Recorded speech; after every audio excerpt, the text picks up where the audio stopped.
Boa noite, senhoras e senhores! Mais uma sexta-feira 13.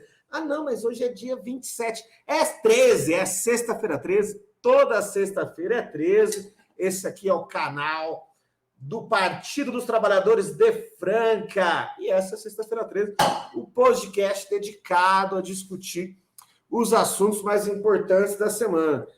E hoje nós convidamos... Hoje é um assunto ruim, é um assunto que nós não gostaríamos de estar conversando, né? Porque, infelizmente, a questão da violência nas escolas teve uma escalada nos últimos anos e é justamente para poder discutir, para poder conversar conosco sobre a questão da violência nas escolas que nós convidamos a professora Lucimara Santos. Lucimara, seja bem-vinda ao nosso podcast. Como estamos? Obrigada, professor Carlos, pelo convite, por estar participando, por ter a oportunidade de falar também sobre esse assunto que tem entrado, né, nessa temática, ganhando tanta visibilidade, que é essa questão da violência nas escolas. E é bom a gente também entrar, né, conversar um pouco, discutir sobre isso, para entender que ela não é um problema pontual, que ela é um problema muito generalizado, é um problema muito extenso, e que precisa ser combatido desde agora, né? Com certeza.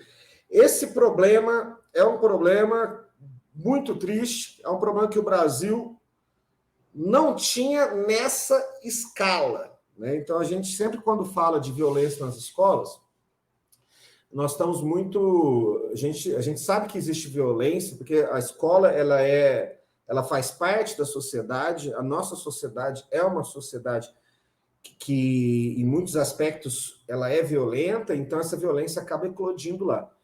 Mas da forma como tem acontecido, né, da forma de atentados, pessoas armadas entrando em escolas, promovendo chacinas ou tentativas de chacinas, como a que aconteceu essa semana, isso nós não tínhamos no Brasil com a frequência que tem acontecido, infelizmente.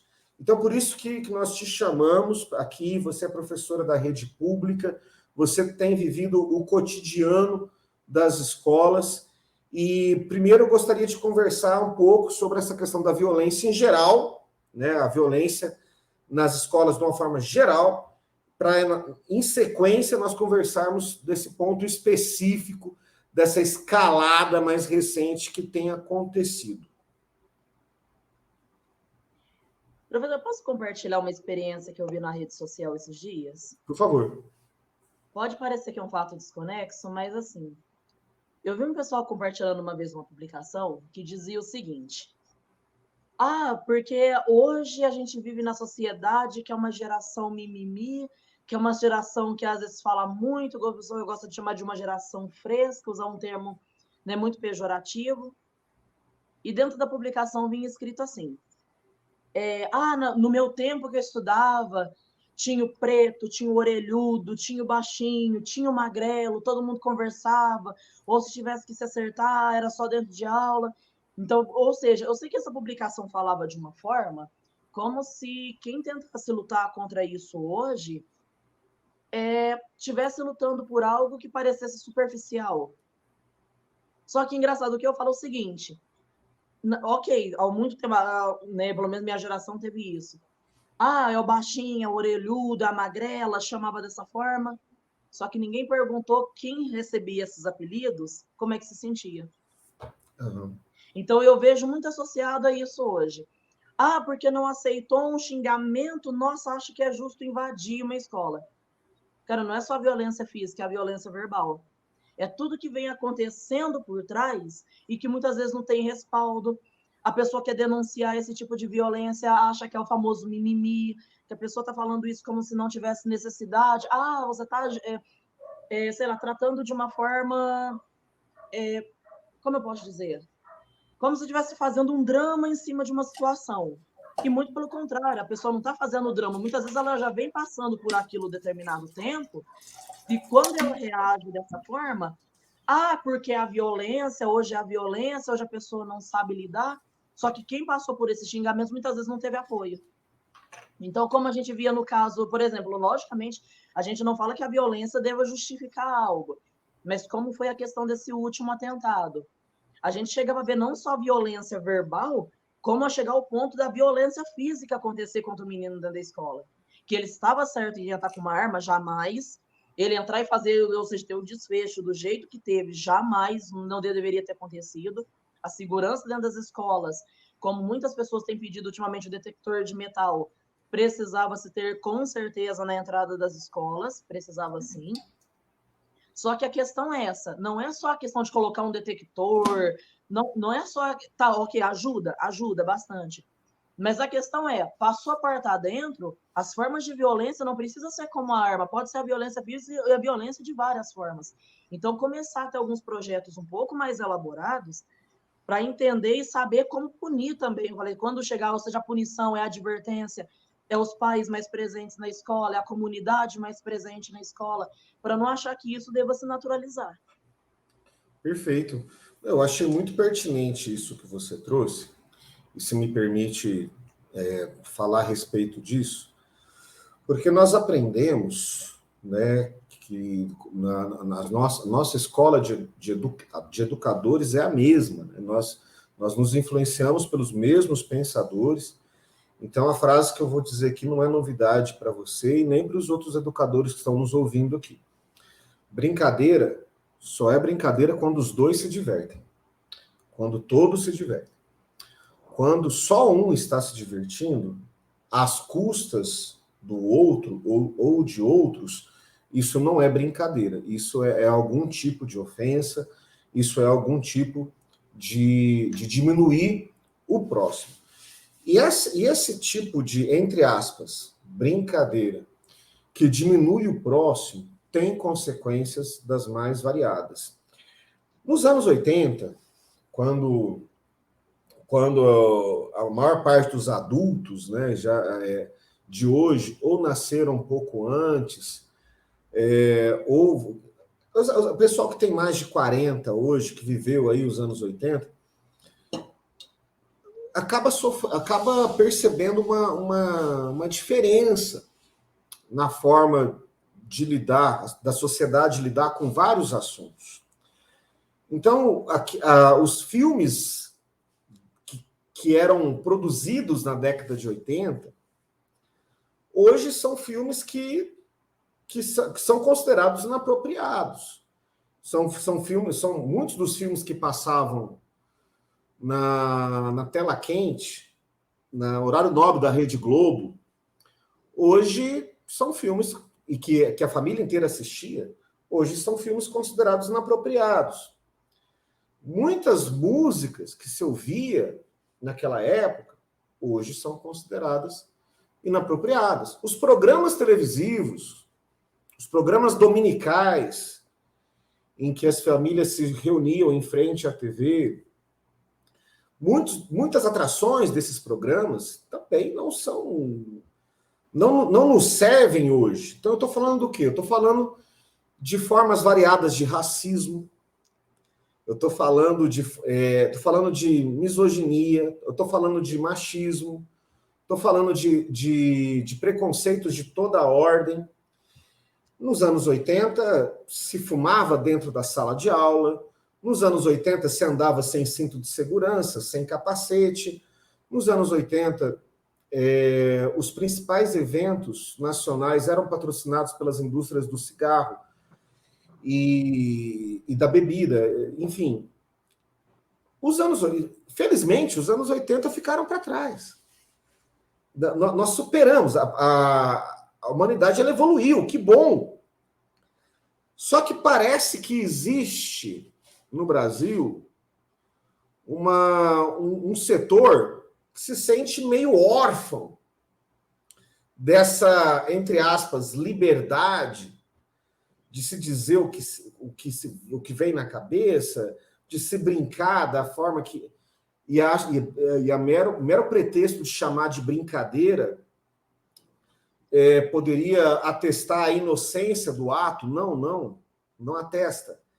Certas brincadeiras machucam. E então essas pessoas que pensam assim ajudaram a eleger o ex-presidente do Brasil. E se Que sentiram justamente... representados, né? Oi? E se sentiram muito bem representados, E né? se sentiram representados porque era alguém que ecoava esse discurso. Só que, felizmente, as forças identificadas com a civilização, e aí nós não estamos falando nem de esquerda, nós não estamos falando nem de progressistas, nós estamos falando de civilização contra a barbárie. Felizmente, essas forças se reaglutinaram e garantiram que a sociedade continuasse o seu caminho, o seu avanço, né? Mas esse período recente em que o Inonimável esteve à frente da presidência, à frente do nosso país, e a constante discurso armamentista e esse discurso de culpar a vítima, né? Então, a pessoa que sofre uma violência, na verdade, é ela que não está levando as coisas na esportiva, é ela que não está sabendo brincar, porque quando eu era criança, resolvia isso rapidinho na escola mesmo, e estava tudo certo. Só que os adultos, as crianças que sofreram essas violências lá atrás, podem ter carregado durante suas vidas traumas seríssimos. Então, não é porque eu fui vítima brincaram comigo na infância, então eu posso brincar assim hoje? Não, não pode. Não pode. E você mencionou muito bem, essa criança, esse jovem que provocou o atentado essa semana, ele estava sendo vítima de intimidação sistemática, ele estava sendo vítima de bullying, e no caso específico dele, ele reagiu dessa forma. A forma como ele reagiu não é correta, mas qual é a forma correta de se tratar um ser humano? Não foi a forma como ele foi tratado. E não é correto, não é só pelos direitos humanos, pelos direitos da criança e do adolescente. Não é correto por múltiplos fatores. Entre eles, porque nós não sabemos como aquela pessoa vai reagir. Porque as pessoas, elas vêm de histórias de vida das mais diversas e, às vezes, elas reagem de maneira desproporcional, de maneira inadequada. Então, realmente algo que tem que ser evitado. Você, enquanto professor, você tem vivenciado muitos atos de violência na escola, na sala de aula? Você tem notado um aumento desses casos? Fala um pouco disso, por favor. Infelizmente, sim. É como eu falo. Muita gente vê a violência do oprimido, mas não vê a que faz o opressor.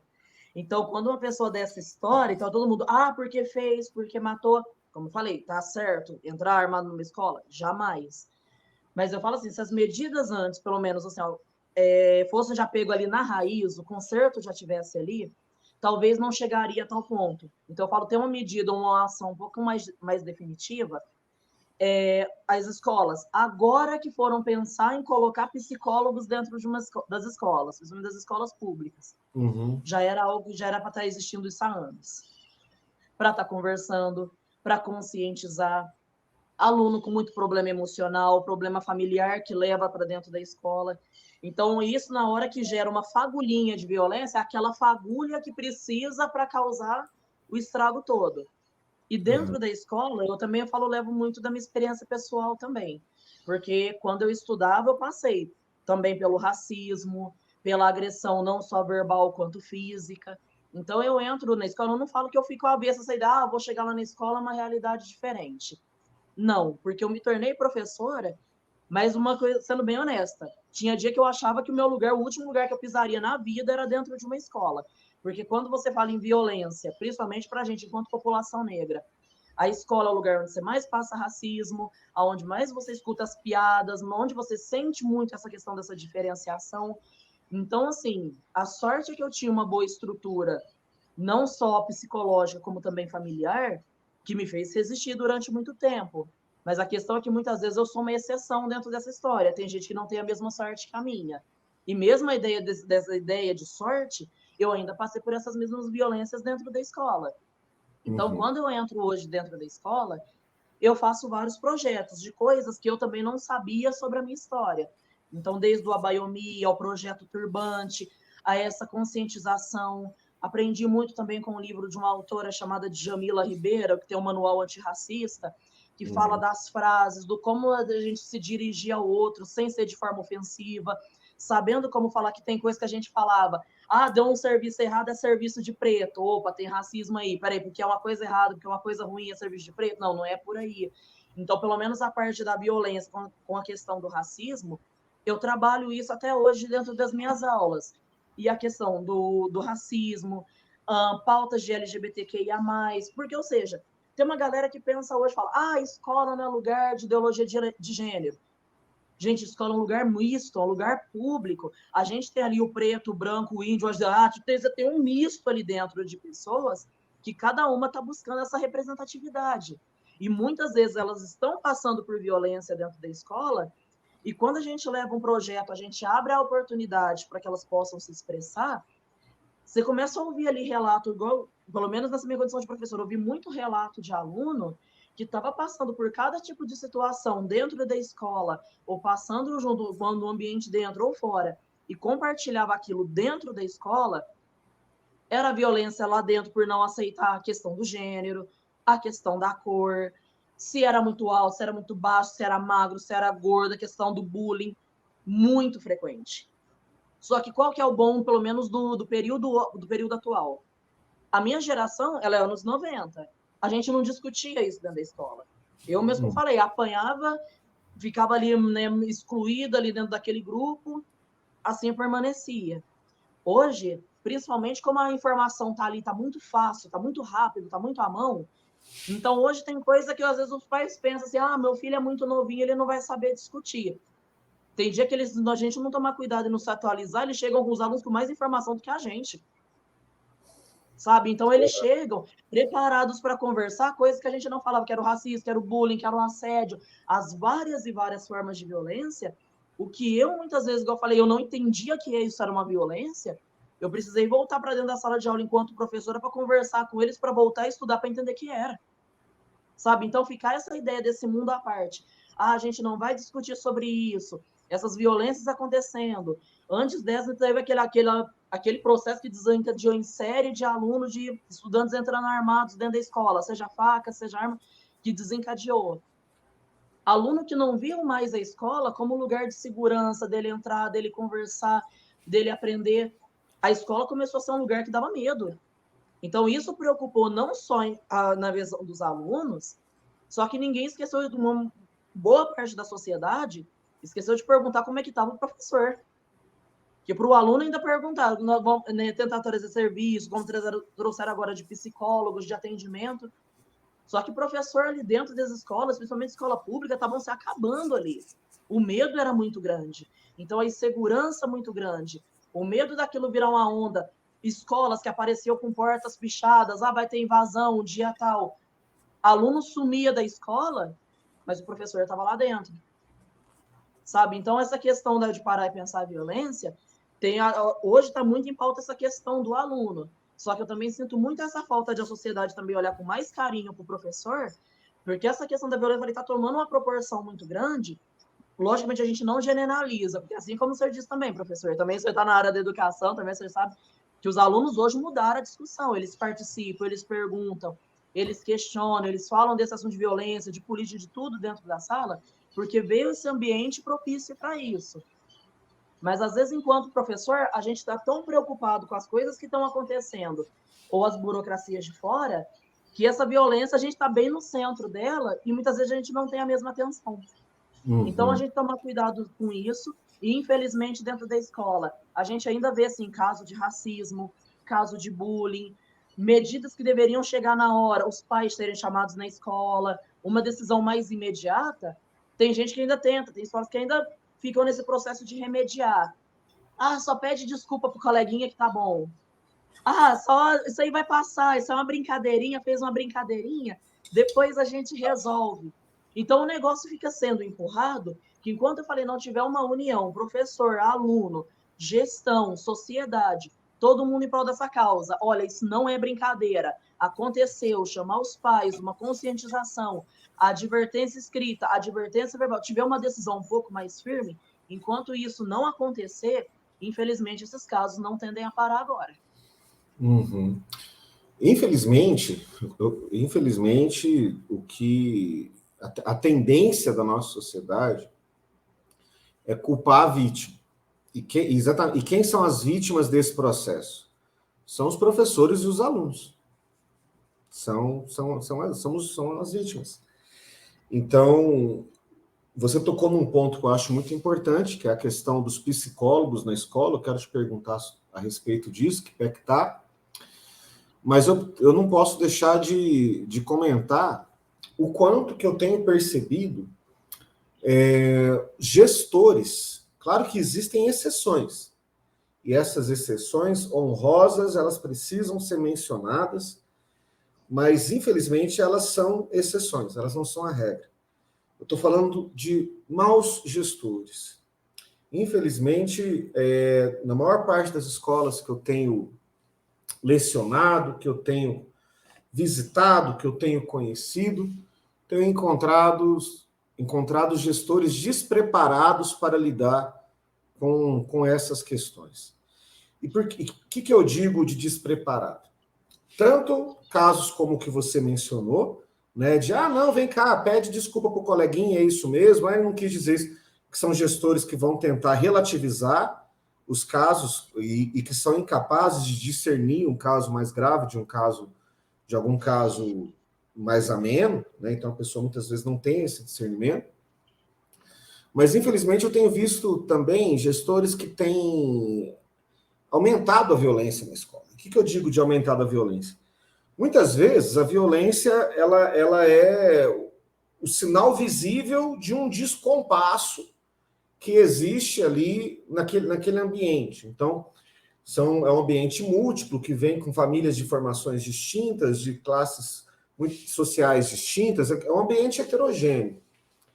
E aí, muitas vezes, a violência acaba sendo a face visível desse desajuste. E aí, a hora que essas pessoas vão lá vamos lá, o agente de organização escolar identifica uma briga no recreio, leva para a direção. Não raras vezes, o que a gente vê ou ouve é a direção aos berros, tratando esses meninos no bico da chuteira.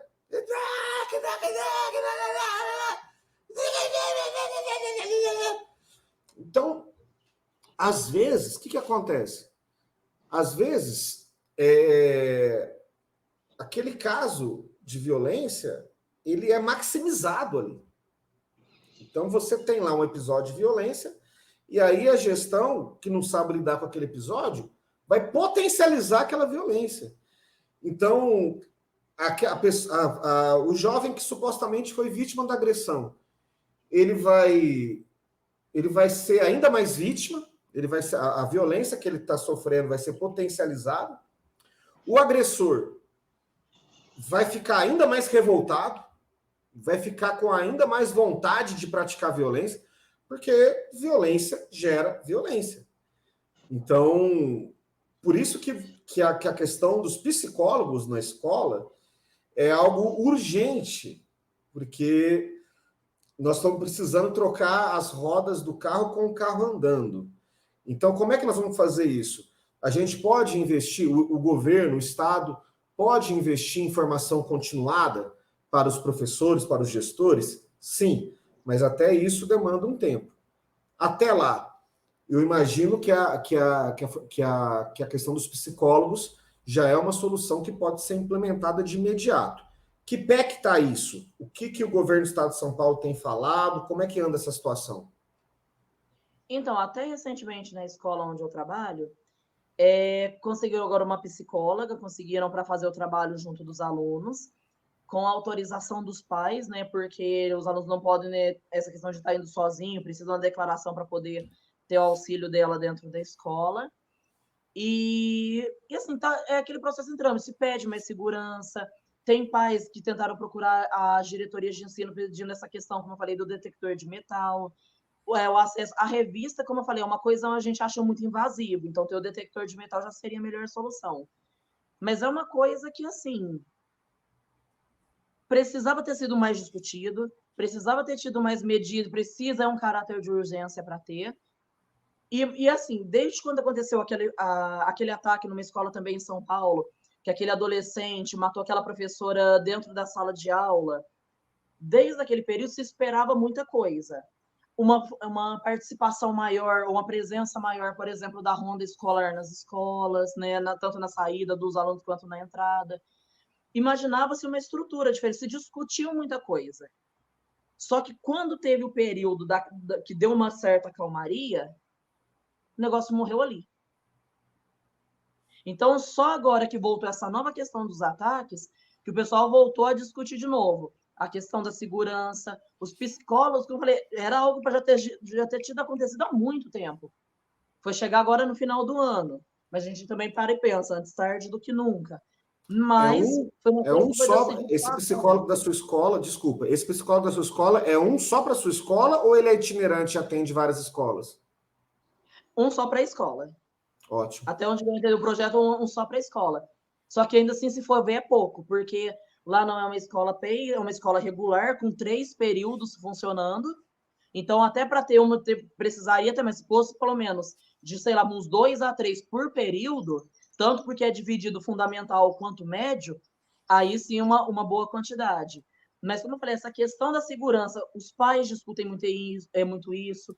Depois dessa onda de ataque, os pais passaram a ficar um pouco mais presentes na escola, cobrando uma postura da escola sobre o que seria feito, porque as ideias, na hora de discutir, mandar projetos junto de governo, muita gente mandou, mas na hora de analisar realmente o que foi feito, né, por isso que eu falei, quando deu o período da calmaria, ninguém discutia mais. Tinha algumas pessoas preocupadas, mas por isso que eu te falei, a questão da segurança foi discutida de novo agora, essa questão do bem-estar de trazer os psicólogos vieram agora. Então, assim, ainda está faltando sentar com uma boa parcela da comunidade, ali da comunidade escolar, e ver quais são as melhores coisas que podem ser feitas. Tem escola que até hoje, por exemplo, sofre problemas com invasão, furto de aparelho, e dá aquele prejuízo para a escola. E coisas que não é uma, 2 vezes só que aconteceu. É muito mais do que isso. E assim, quando que vai resolver? E quando a gente olha, não é só uma escola, que eu falei, infelizmente, também já aconteceu. Mas hoje a ronda escolar está lá presente, o psicólogo chegou lá, está presente. O trabalho com a comunidade está fazendo modificar ali o ambiente. Só que para numa escola, começa na outra. Sabe? Então, assim, é um projeto que falta? Acho que tem um dia para paralisar, para sentar e falar assim, o que a gente pode fazer? O que está na nossa mão ali poder fazer? É a segurança, é o alarme? O que precisa trocar na segurança da escola? É algum portão mais automatizado? As câmeras, sistema de monitoramento. Tem escola que o sistema de monitoramento falha. Então, o aluno, às vezes, chega, às vezes, acha que tem uma imagem lá reservada, garantida para documentar, e a escola não tem, ou não funciona. Então, sabe, ter uma manutenção sobre isso, quando fazer, é uma responsabilidade, sim, da escola, mas em que a comunidade pode fazer? Tem comunidade que trabalha com aquele vizinhança solidária. Vê algum movimento estranho na escola, aciona. A própria comunidade ajuda a cuidar da escola. Se vê algum movimento diferente, uma tentativa de invasão, a própria comunidade ajuda. Seria válido fazer isso para a escola? Ao meu ver, seria. Será que todo mundo concorda? Então, sentar, sabe, conseguir conversar e ter um bom planejamento, porque assim, ó, todo mundo só começa a discutir quando acontece uma invasão. A hora que invade, todo mundo entra em pânico, vira aquele caos, a gente precisa conversar.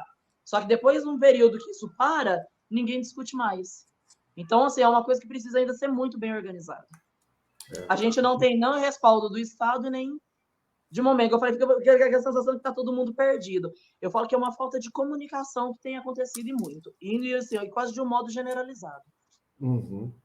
Bom, você citou uma série de medidas ostensivas que podem ajudar naquela violência de fora para dentro, né? Então, o policiamento ostensivo através da ronda, detectores de metais, comunidade solidária, são todas medidas que monitoramento por câmera, enfim, medidas que podem ajudar a minimizar a violência que vem de fora para dentro. Mas eu insisto nessa questão da gestão e dos psicólogos, porque existe uma violência que não aparece. Então, o que acontece? O que eu digo de violência que não aparece?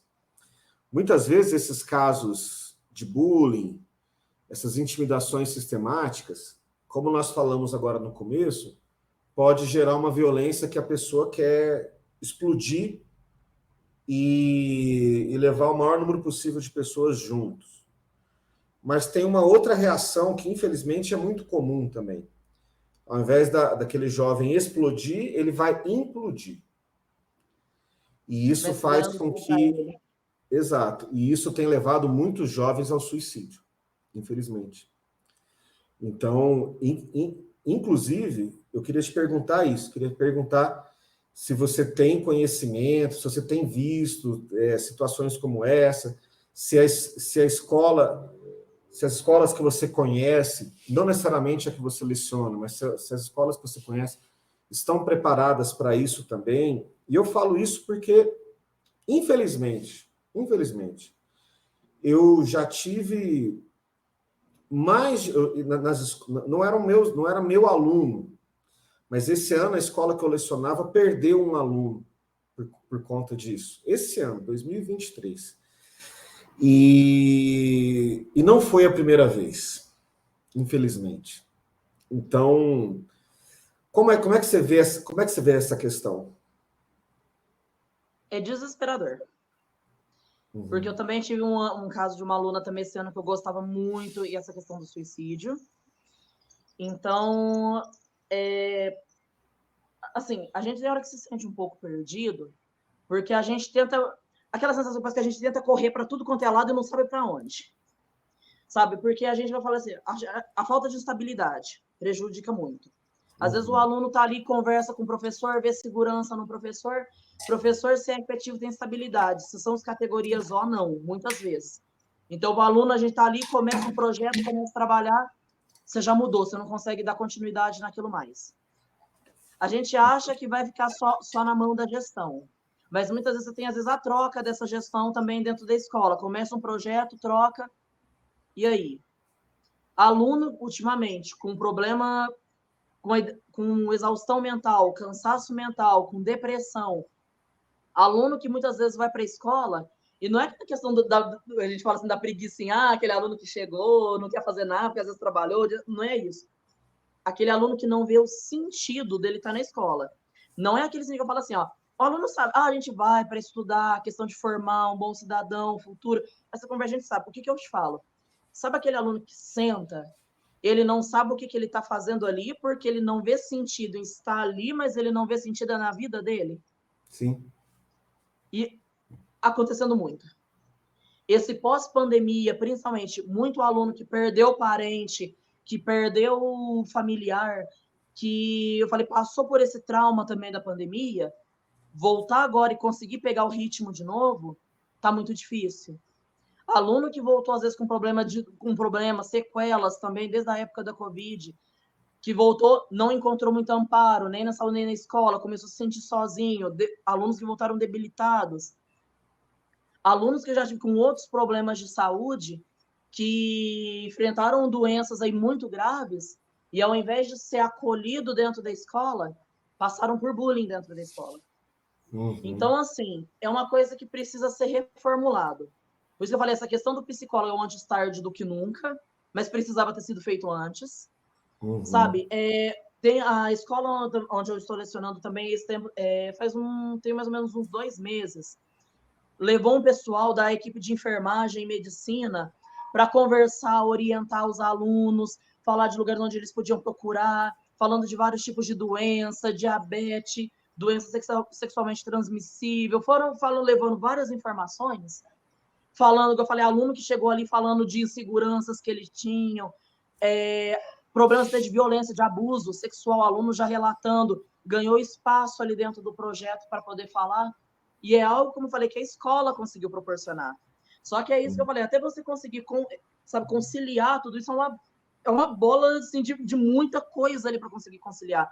É uma equipe, como eu falei, que às vezes não tem estabilidade, você começa um projeto e muda, o aluno que ganha confiabilidade, de repente o professor muda, já não está mais ali, aquele aluno que ganha confiança, de repente ele mesmo tem que mudar, ou não se vê com espaço dentro da escola. De novo, reformulação, ou a união de equipe professor, aluno, gestão e família é a base para desenvolver qualquer projeto, sabe? Então, desde para trazer segurança, a conscientização, tentar conversar com o aluno sobre essa nova realidade, porque também nesse pós-pandemia parece que os alunos voltaram mais cansados, parece que o clima dentro da escola está um clima mais carregado, e a gente sente isso não só enquanto professor, como a gente vê isso nos alunos também. Então, ter esse preparo de novo, pensar na estrutura, discutir como que está essa estrutura, o que pode mudar, porque, de verdade, parece que, sabe, professor Carlos, parece que está todo mundo sem norte. Sim. Sabe, tu voltou, diferentemente de ano da pandemia, vamos trabalhar, vamos fazer projeto, vamos chamar, vamos todo mundo ligado 220, deu aquela caída, sabe, deu aquela sentida, e a gente entende que a escola, e a gente, quando eu falo, não estou falando só de um, porque quando a gente começa a conversar com outros professores, professor que começa a falar de abandono escolar, de aluno que abandonou, de aluno que passou por violência, seja dentro da escola, família ou fora, saiu. Alunos que, por causa da pandemia, dos N fatos aí, acabou não vendo sentido, não vendo noção, não vendo importância nenhuma no estudo.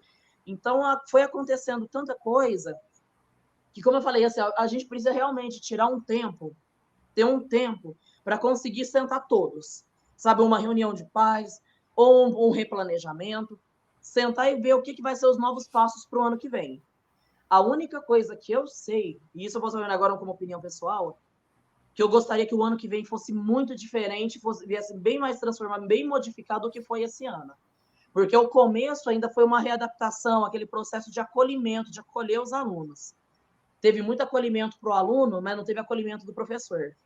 Quando chegou o período pós-férias, o professor estava exausto, cansado mentalmente, tendo que lidar com toda essa atmosfera de aluno doente, de violência, de invasão nas escolas, de armamento, de tudo isso que estava acontecendo, isso que a gente ainda foi chamado de doutrinador e NN fatores que a gente apoiou, só que ninguém pensou nessa reformulação.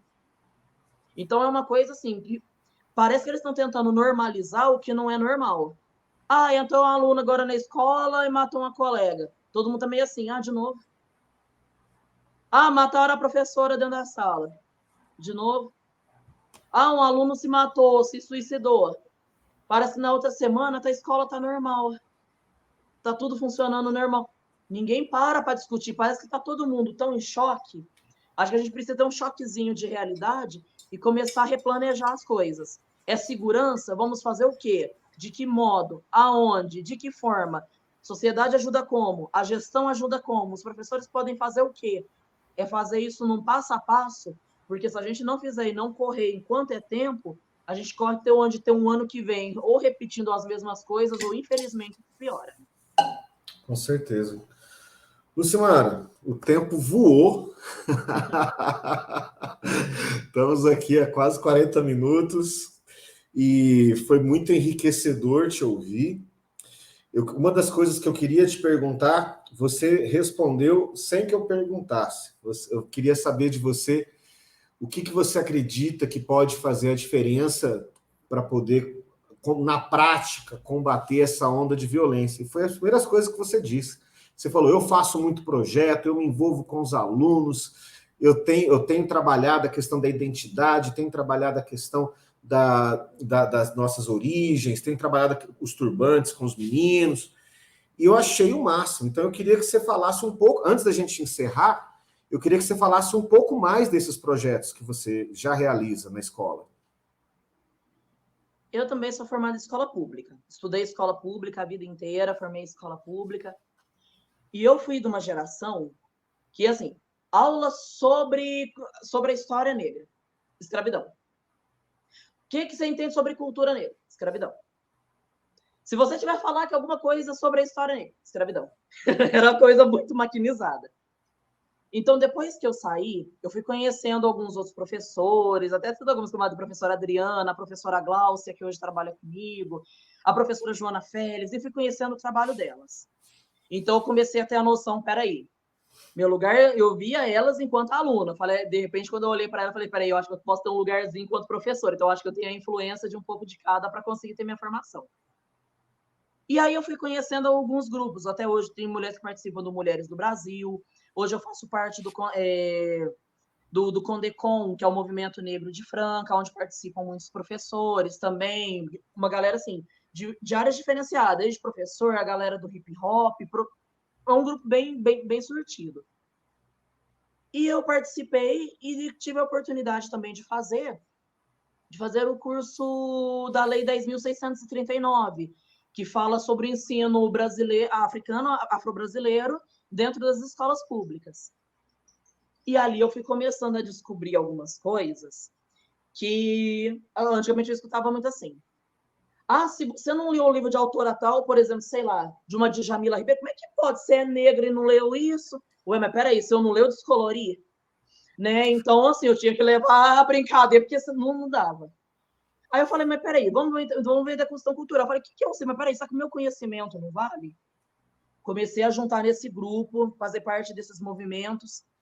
Professores que me ensinaram sobre o projeto Abaiomi, que era da bonequinha, a história dela, as mães separadas das crianças, a história do tráfico negreiro, como isso aconteceu, como era feito o tráfico, a divisão, a venda de escravos para várias regiões do Brasil, a separação das famílias. Mas até aí ainda estava batendo escravidão. A ideia das roupas, o turbante, que tinha um quesito todo social, desde o embelezamento, ou, por exemplo, posicionar ele para o lado direito, ser solteira, esquerda, ser casado, ser questão de dizer o status da pessoa. Mulheres que iam para a guerra e amarravam em forma de proteger o que mulheres também guerreavam. Eu sempre escutava a história, homens no exército, homens preparados. Mulheres que lutavam, colocavam seus turbantes e iam para a guerra da mesma forma. A ideia do embelezamento, do empoderamento, grupos como o Ileaie em Salvador, que faz a beleza, a deusa de ébano. Então, aquelas mulheres, quanto maiores turbantes, as danças afro, o posicionamento da mão no Ileaie. Comecei a aprender sobre aquilo, a dançar e a praticar, e levei para dentro da escola. Então, toda vez que a pessoa falava, fazia o projeto, toda vez alguém ia falar, o que era a história negra? Chegava um menino e chamava, era macaco, cabelo de bombril. Hoje eu entendo o poder do empoderamento do cabelo como uma coroa que a gente tem, como uma população negra que formou esse país, que fez toda a estrutura desse país e não teve o reconhecimento necessário. O que eu entendia? População negra descendente, população negra que era escravizada. A gente não nasceu, espreguiçou, tomou um cafezinho da manhã, você é escravo hoje. Ninguém fez isso. A captura, então, peraí, a questão da cultura. A brincadeira que a gente fala até hoje, né? Quando a gente fala de África, a gente acha que é um monte de pretinho leão, né?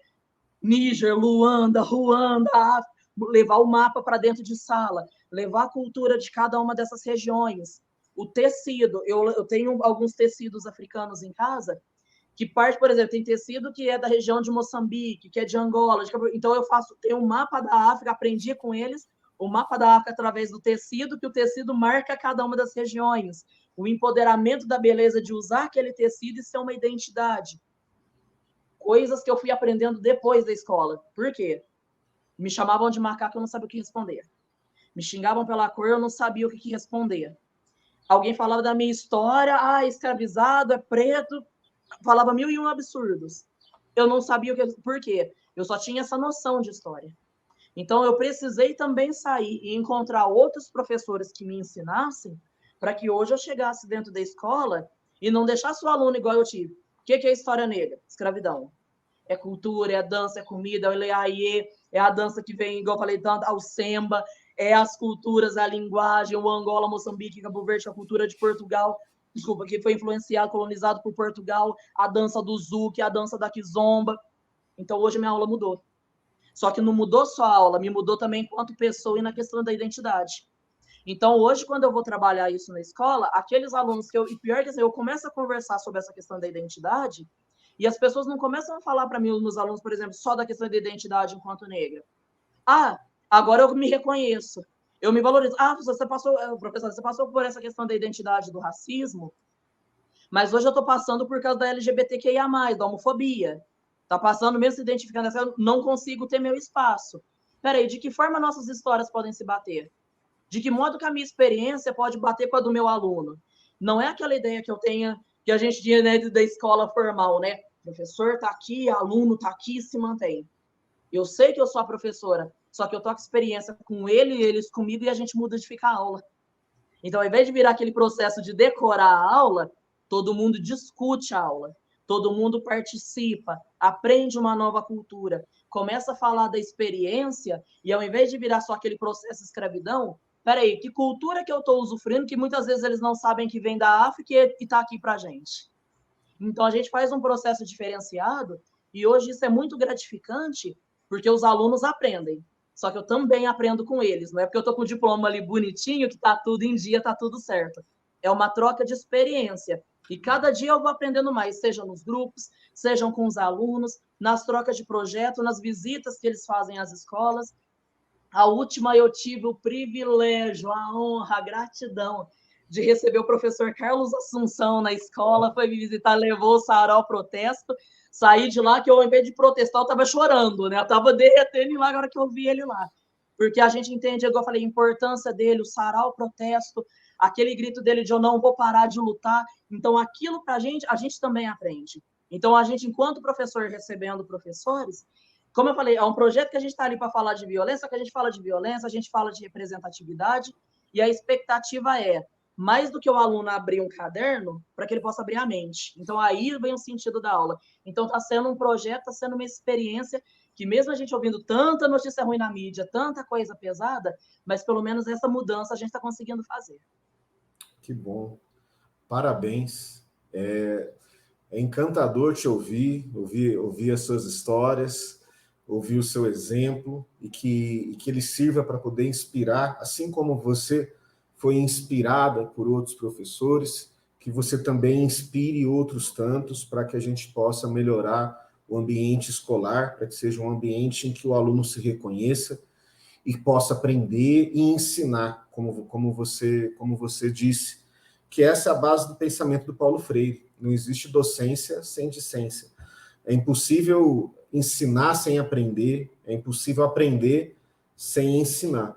Então, o que nós precisamos mesmo é de uma nova escola, com mais Lucimaras, com mais pessoas dispostas a efetivamente transformar o cotidiano dos alunos, para que esse ambiente transformado seja mais agradável, seja mais afetuoso, para que aconteçam menos episódios de violência, como esses tristes episódios que a gente tem vivenciado. Muito bem.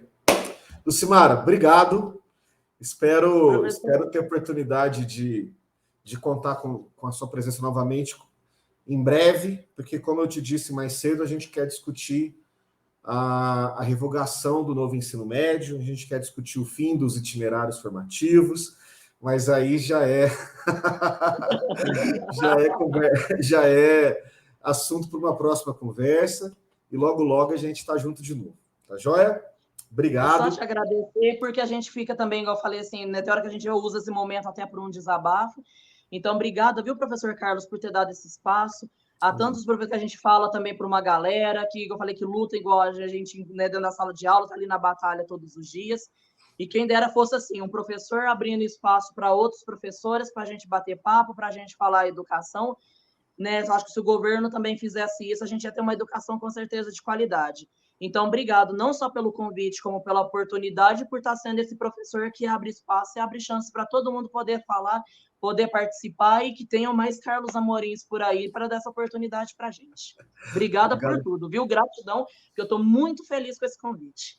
Obrigado pela sua gentileza, pelas suas palavras, e tamo junto. Galera, obrigado, até mais. Sextou, valeu, até a próxima.